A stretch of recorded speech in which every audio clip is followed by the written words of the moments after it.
Assalamualaikum warahmatullahi wabarakatuh. Semangat pagi dan salam sehat selalu untuk kita semua. Di era pandemi COVID-19, tetap perhatikan protokol kesehatan dimanapun kita berada. Ketemu lagi dengan saya. Kali ini materi yang akan saya sampaikan materi tentang perubahan sosial budaya. Materi ini saya khususkan untuk siswa-siswi yang sedang duduk di kelas 9 SLTP ataupun sederajat. Mari kita mulai. Sebagai makhluk sosial, manusia tentunya akan terus mengalami perubahan-perubahan, akan terus melakukan pergerakan-pergerakan. Seiring dengan kemajuan teknologi, tentunya manusia akan lebih memanfaatkan teknologi tersebut untuk melakukan perubahan-perubahan. Tidak terfokus hanya pada yang muda saja, namun orang tua itu juga akan mengalami perubahan-perubahan sosial tersebut. Sebagai contoh, di era pandemi COVID-19 sekarang ini, banyak sekali orang tua yang tadinya tidak mengenal sama sekali di dunia teknologi dan sedikit demi sedikit mempelajari teknologi tersebut. Karena apa? Karena tuntutan pembelajaran daring yang disesuaikan dengan kebijakan yang diambil pemerintah Indonesia. Hal tersebut tentunya kalian paham apa sih perubahan yang terjadi pada orang tua. Oke, kita tidak fokus dengan orang tua yang mungkin tinggal di daerah perkotaan. Mereka tentu saja sudah mahir atau memang sudah bisa menguasai teknologi tersebut. Namun, apa yang terjadi pada orang tua yang ada di pelosok-pelosok desa? Tentunya mereka akan melakukan adaptasi atas penyesuaian ilmu pengetahuan dan teknologi saat ini. Tuntutan orang tua yang harus mengawasi kegiatan belajar mengajar siswa yang dilakukan secara daring melalui handphone dengan mencari sumber belajar yang tidak terlepas hanya pada buku atau modul, tapi dicari dalam dunia internet. Itulah yang menuntut orang tua pada saat ini untuk melakukan perubahan-perubahan.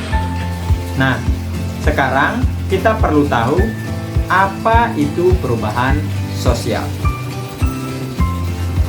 Definisi daripada perubahan sosial itu banyak sekali.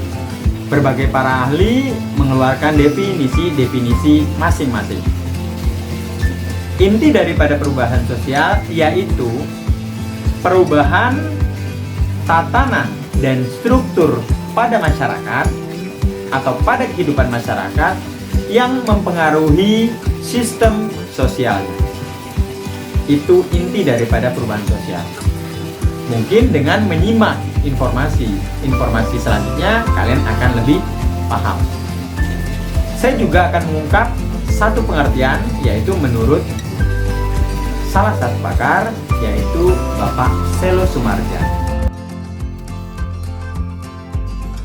Menurut Bapak Selo Soemardjan, yaitu Bapak yang dikenal sebagai Bapak Sosiologi Indonesia, bahwa perubahan sosial merupakan perubahan pada lembaga-lembaga kemasyarakatan di dalam suatu masyarakat yang memengaruhi sistem sosialnya, termasuk nilai-nilai, sikap, dan perilaku di antara kelompok-kelompok dalam masyarakat.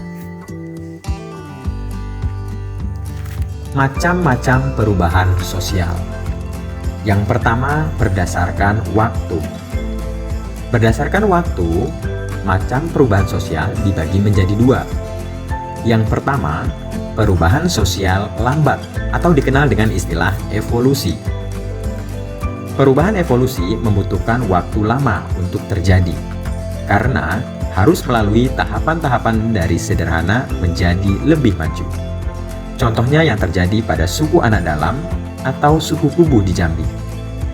Mereka dulu sangat menolak berbagai perubahan sosial yang ada, tetapi seiringnya waktu berlahan mereka mulai menerima ilmu pengetahuan dengan mengizinkan banyak relawan dan peneliti untuk mengajarkan membaca, menulis, dan berhitung pada anak-anak.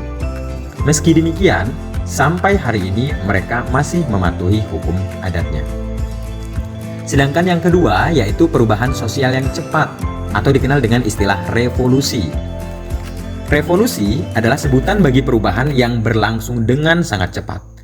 Revolusi mengubah dasar dari kehidupan pokok di masyarakat. Salah satu contohnya yang pernah mengubah dunia adalah revolusi industri di Eropa. Saat itu, pabrik yang bekerja dengan alat-alat tradisional itu digantikan dengan mesin-mesin besar. Oleh karena perubahan ini berlangsung dengan cepat, maka ada syarat terjadinya revolusi. Yang pertama, adanya seorang pemimpin. Yang kedua, ada keinginan dari masyarakat untuk mengadakan perubahan. Ketiga, ada momentum yang tepat untuk mengadakan revolusi, yaitu ketika keadaan sudah tepat dan baik untuk mengadakan suatu gerakan. Sedangkan syarat yang keempat, ada pemimpin yang dapat menampung keinginan ataupun aspirasi rakyat untuk merumuskan aspirasi tersebut menjadi suatu program kerja. Sedangkan berdasarkan sudut pandang masyarakat, perubahan sosial dibagi menjadi dua. Yang pertama, ada perubahan sosial yang dikehendaki. Perubahan sosial yang dikehendaki adalah perubahan-perubahan yang dilakukan atas dasar perencanaan matang dari pihak yang menginginkan perubahan. Contoh dari perubahan ini yaitu ada keputusan mengubah kebijakan desentralisasi yang diganti dengan keputusan sentralisasi pada suatu wilayah. Desentralisasi yaitu kebijakan pemerintah daerah yang mengurus secara mandiri keuangan dan politik daerah. Sedangkan sentralisasi itu adalah segala kebijakan dan keputusan yang ada di tangan pemerintah pusat. Yang kedua, ada perubahan sosial yang tidak dikehendaki, yaitu perubahan sosial yang ada di luar jangkauan masyarakat. Perubahan yang tidak terencana. Perubahan ini sering membawa masalah dan kekacauan pada masyarakat.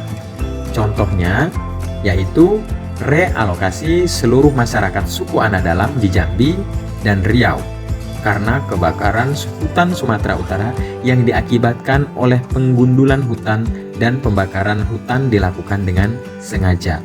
Itu salah satu perubahan yang tidak dikehendaki. Selanjutnya, berdasarkan pengaruh. Berdasarkan pengaruhnya, perubahan sosial dibagi juga menjadi dua. Yang pertama, ada perubahan sosial kecil. Perubahan sosial yang kecil ini perubahan yang tidak menyangkut seluruh unsur masyarakat dan tidak mengubah lembaga sosial yang ada di lingkungan sosial. Perubahan ini tidak memberi dampak yang besar bagi kehidupan sosial. Salah satu contohnya, adanya perubahan model pakaian. Yang kedua, ada perubahan sosial yang besar. Nah, perubahan sosial yang besar itu perubahan yang menyangkut masyarakat secara luas dan juga membawa pengaruh yang berarti bagi kehidupan sosial. Contohnya, pergeseran dari masyarakat agraris ke masyarakat industri. Kalian paham kan apa itu masyarakat agraris dan masyarakat industri? Karena itu sudah pernah dibahas di KD sebelumnya atau di video sebelumnya. Yang selanjutnya, macam-macam atau jenis-jenis perubahan sosial berdasarkan arah perkembangannya. Yang pertama, itu ada jenis perubahan sosial yang merupakan progres, yaitu suatu perubahan sosial yang menuju ke arah kemajuan.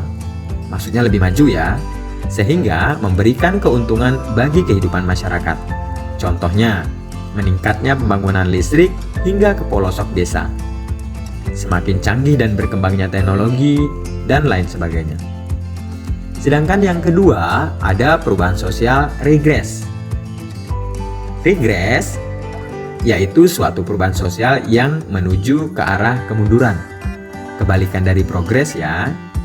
Perubahan ini mengalami kemunduran, sehingga dapat merugikan kehidupan masyarakat. Contohnya, adanya terorisme atau pengeboman massal yang menimbulkan kematian dan korban jiwa dan rusaknya sarana infrastruktur masyarakat. Contoh lain, penyalahgunaan obat-obat terlarang atau narkotika. Dan masih banyak contoh-contoh perubahan sosial yang bersifat regres atau ke arah kemunduran. Demikianlah sedikit penjelasan tentang perubahan sosial budaya, meliputi pengertian dan macam-macam daripada perubahan sosial budaya. Untuk siswa-siswi kelas 9 SLTP sederajat, nantikan video-video pembelajaran selanjutnya masih seputar perubahan sosial budaya. Saya akhir sampai di sini. Minta maaf kalau ada kesalahan kata. Wassalamualaikum warahmatullahi wabarakatuh. Salam sehat selalu.